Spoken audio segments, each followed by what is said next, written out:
So we're in Elizabethtown, Kentucky. I'm actually sitting in the air-conditioned car. We're at Walmart. Sydney's inside, picking up a couple things. I guess I'll start with the negative. Kind of an aggravating second half of the day anyway. The Kentucky highways, I'm talking not the major, I'm not on the interstates, but the other highways. About half of them had shoulder, the other half had nothing at all. And some of the ones that did have a shoulder, they'd have a nice 3-foot shoulder right down the center of it, a foot long, really deep rumble strip. So to be on the left side or closest to traffic, pretty dangerous even on a 2-lane road because there's lots of big semis in that. And on the other side, you only have about a foot maybe to ride on, and then you got the edge, whether it's grass, gravel, drop off or whatever. And sometimes I think maybe the guy making the rumble strip had another swig or something, and he just kind of veers off to the right, and the rest, that 1-foot section, disappears. And they usually disappear when you go by people's driveways and that, but if I get in that rumble strip, I mean, it rumbles me to death, and I'm afraid it's going to actually damage the bike.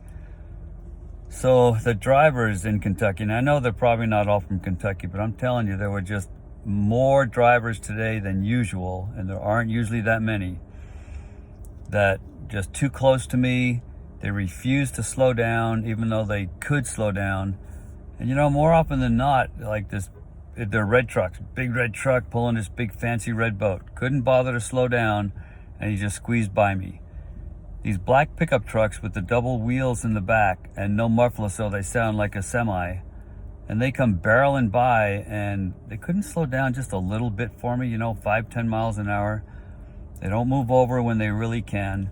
The truck drivers, the semi drivers, they're the best, and I pull off the road to let some of those by because sometimes they'll be behind me for a while when there's no shoulder and there's only 2 lanes and there's hills.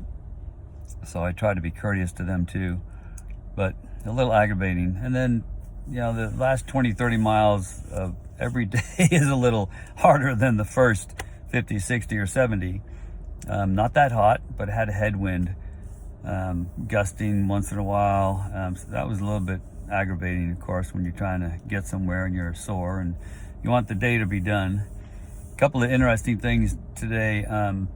I saw a deer running along the trees about 15 yards from me across the grass while I was riding on one of the highways, and it was right alongside me, and it kept throwing its head to the left, and I thought, what the heck is wrong with that deer?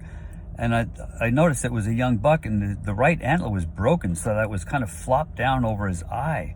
And I knew when he was running, he probably couldn't see straight, and he's trying to flop that thing out of the way so he could see where he was going. He finally turned into the trees, but I just felt bad for it, and I assume he'll be able to get that darn thing off of there and maybe survive the winter, but I felt bad. The other weird thing, kind of a weird blessing, I'm coming up a hill and there's 2 lanes and a little bit of a shoulder, so I'm in the shoulder, and this white pickup's coming up along the lane closest to me, and as he's pulling over into the other lane, nice far away, to pass me, even though there's not a lot of cars around, there's a dead raccoon, probably from the morning, and it was still pretty intact. As soon as he pulled over, he kind of made a real quick correction to make sure that raccoon was between his tires underneath his car and that he didn't run it over. Just as he passed me. If he hadn't done that and he would have hit that raccoon, especially with the tires on the right side of his truck closest to me, I think it would have been a mess that I might not have been able to recover from. So I'm calling that my second greatest blessing today after Sydney, even though it's a little bit of an odd one. So I'll put a narrative with this. Thanks for watching, you guys. I really appreciate you following along. I'm trying to show you some scenery, so you can see where I'm at and what I'm seeing. Boring to some, I know, and it's hard to see in videos sometimes exactly what I'm seeing because I can't really show the whole thing, Doing the best I can, but maybe got a week or so left, I hope. I don't know if I'm going to go into the following week. I'll go into next week. I'm not sure if I'll go into the following week or not. Reading the maps for Transamerica route, Virginia has terrible roads. They have no shoulders, and they have lots of RVs and inexperienced RV drivers and stuff like that. So It might be kind of slow going, so keep in tune, and I'll keep you caught up. Thanks.